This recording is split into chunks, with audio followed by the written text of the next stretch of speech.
What's up, everybody? We are back, SVTWRC.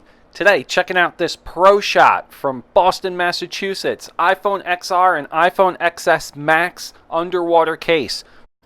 The case's touchscreen does not work underwater, so you need to put it into an underwater mode using the Pro Shot app. Without the use of the touchscreen, the app reprograms the up and down volume button to turn the camera or video on or off and select the different modes. The case features the classic GoPro rabbit ears. If you're new to this, you just have to be careful with the tension that you put on these. It's fit all my standard GoPro accessories, and it even fits the knockoffs too. One tip I would have is to put the screw on the opposite side of the home button, or else it will intrude upon it.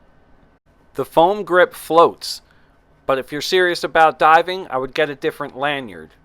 It appears that the outer shells of the case are the same size. Open up the clamp, pull the insert for the iPhone XR out. The iPhone should fit snug inside of the insert, and a little clip should be heard. Slide the phone and harness into the case, and then use the bottom to clip on one end, and then the other end will clamp on. There's a really nice waterproof seal on the bottom of the case and all along the sides. Now let's bring it down into the middle of the Atlantic Ocean. We're in somewhere in Bermuda here, next to King's Wharf. The weather was really bad, so they couldn't take us to our normal snorkel spot to see a lot of fish. So all we really got to do was ride this little ridge of coral here.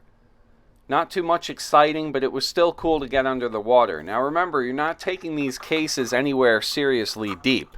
But when you are done, just make sure everything was leak-proof, make sure all the seals worked, and wash everything out with nice, fresh water so all the salt water doesn't stay all inside and outside. For about $100 with the case, you really can't beat this. Pro Shot did a really good job at sealing these phones inside here and providing you with a GoPro-style mount. The case claims that it is waterproof up to 50 meters, but we didn't take it anywhere near that. I believe that's near 100 feet, and we didn't go anywhere close to that, but this phone case still held up really well. I'd give them a check out. Boston, Massachusetts, Pro Shot, made in America. Thanks for checking out this video, everyone. If you'd like, subscribe to the channel, hit the bell for notifications, comment. I always try and get back to everyone. Thanks, everyone, again for watching. Take care, everybody. Bye-bye.